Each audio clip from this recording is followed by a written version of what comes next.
بسم الله الرحمن الرحیم. سلام هموطن.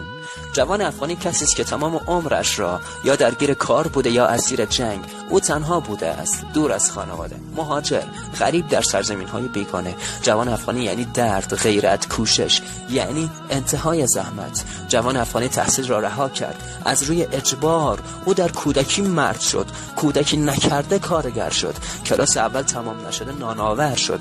جوان افغانی کسی است که سیاستمدارانش باج بگیران کشورهای بیگانه است. جوان افغانی کسی است که وطنش نه جای ماندن است و نه جای کار. جوان افغانی عمرش نابود شد، سرنوشتش سیاه شد، دارایی کشورش به تاراج رفت. غصه نیست. جوان افغانی کسی است که روز انتقامی سختی‌ها و دلواپسی‌های مادران و خواهران و انتقام خون مردم مظلومش را از تک تک همسایگان و گروهک‌های تروریستی خواهد گرفت. سوره طه آیه 46. خدا گفت نترسید، من با شما هستم.